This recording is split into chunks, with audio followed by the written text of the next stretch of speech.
누구? 하세요, 선생님. 저한테 주신 거? 네네네. 놀랐습니다. 이게 정말 제가 의사진행 발언 신청해서 처음으로 준 거 처음입니다. 제가 법사위 시작한 이래 너무 좀 놀라운데 제가 뭐 사실은 무슨 뭐 특별한 말씀을 드리려는 게 아니고 좀 단순한 질문을 드리려는 거예요. 예. 의사진행 발언은 위원장한테 하는 겁니다. 예, 그러니까 네. 우리 저 의원장님, 그 오늘 이 법사위는 최상목 경제부총리에 대한 탄핵소추안에 관한 청문회 아닙니까? 근데 이게 보니까 탄핵소추안이 무려 오늘로서 이번으로서 이제 30건.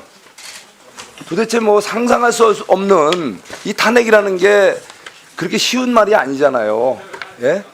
예. 어쩌면 대통령의 권한 중에 최고 막강한 권한이 또 우리가 받아들여서도 안 되고 있어서도 안 되는 것이 비상계엄이라고 하면 아마 국회가 갖고 있는 권한 중에 가장 강력하고 가장 최후에 써야 될 그 극단적인 수단이 바로 탄핵 아닙니까? 네? 우리 그저 정청래 위원장님은 어떻게 생각하세요? 정청래 위원장님, 제가 질문을 하는데 딱 3분 안에 맞춰주세요. 예? 3분 안에 맞춰주시라고. 아니 제가 질문 드리는 거예요. 제가 지금 3분 안에 맞춰주시라고. 의사진행 발언으로 자 이게 탄핵에 대해서 그 우리 그러면 조금 이따 답변해 주세요. 저는 이해를 못 하겠는 게 이 수많은 탄핵 소추안 중에 나는 뭐 기본적으로 다 이게 청문회를 하는 줄 알았어요. 아니, 또 자꾸 딴지같이 하시네. 위원장님, 탄핵 소추안 중에 어떤 건 청문회를 하고 어떤 건 청문회를 안 해요. 그 대체 기준이 뭔지 그거에 대해서 좀 납득이 가게끔 말씀 좀 해줘 보세요. 다 했습니까? 의사진행 아니, 나는 내 3분은 제 시간이니까. 다 마치고 제가 일괄적으로 답변 드릴게요. 일괄 답변하시려고. 네. 그 제가 지금 일문일답을 좀 원하는데 그렇게 할 수 없습니까? 네, 없습니다. 왜 그런 거죠? 국회법상 그렇게 돼 있습니다. 아니, 제가 궁금한 게 있고 또 위원장님께 이렇게 제 방식은 제가 요청할 수 있고 선택할 수 있는 건데 그 국회법에 그게 나와 있어요? 몇 네, 점이 당연히 나와 있는지 한번 얘기해 보세요. 그 일문일답을 위원장님은 하신다는 것을 해서는 안 된다라고 국회법에 나와 있어요? 없으니까 위원장이 하는 거예요. 아니 그 되게 맞춰주세요. 조문을 해박하게 알고 계시는 걸로 알고 있는데 국회법 몇 조 몇 항에 나와 있는지 위원장님한테는 일문일답을 요구할 수 없다라고 저는 처음 들어봐요. 맞춰주세요. 위원장님 그거 좀 정확히 그 몇 조문 좀 알려주시고요. 제가 말씀드린 두 가지 질문 기억나시죠? 네. 예. 아주 성실하고 아주 납득이 갈 만한 답변 부탁. 다 하셨습니까? 의사진행 발언에 대해서 답변 드리도록 하겠습니다. 국회법에 대해서 모르는 것이 자랑이 아닙니다. 최상목 장관이 대통령 권한대행을 했을 때 그 짧은 기간에 거부권을 행사한 것이 몇 건인지 혹시 아세요? 최상목 증인 9번입니다.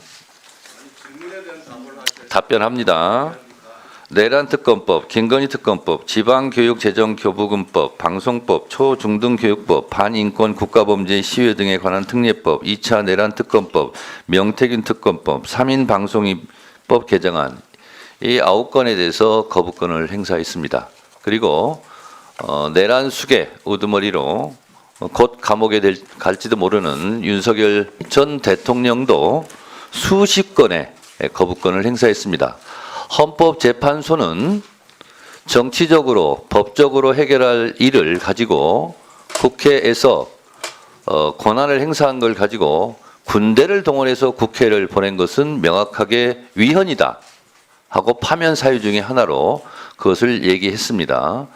따라서 국회는 국회의 권한대로 탄핵을 하는 것이고 대통령은 대통령의 권한으로 거부권을 행사합니다. 이것은 법적인 테두리 안에서의 행정부와 국회에서의 권한 행사를 한 것입니다.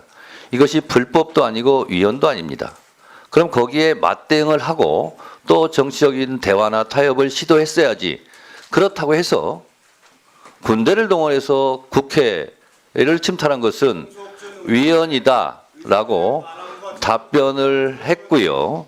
이는 마치 권투경기에서 화난다고 글러브를 빼고 밖에 나가서 흉기를 들고 와서 권투경기를 하는 것과 같은 일이다 해서 윤석열 대통령은 이미 파면이 되었다는 말씀을 드리고, 또한 국회법에 보면 대통령은 국회의원 정수 3분의 2, 200명에 의해서 탄핵할 수 있고 국무위원은 과반수 의결로 탄핵할 수 있습니다.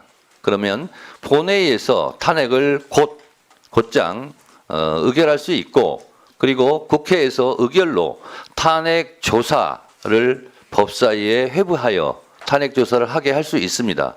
따라서 국회에서 본회의장에서 탄핵을 의결한 경우는 탄핵이 되는 것이고 소추안이 의결되는 것이고, 그렇지 않고 더 조사할 필요가 있다라고 본회의 의결로 법사위로 회부한 경우는 오늘처럼 탄핵 조사 청문회를 하게 되는 것입니다.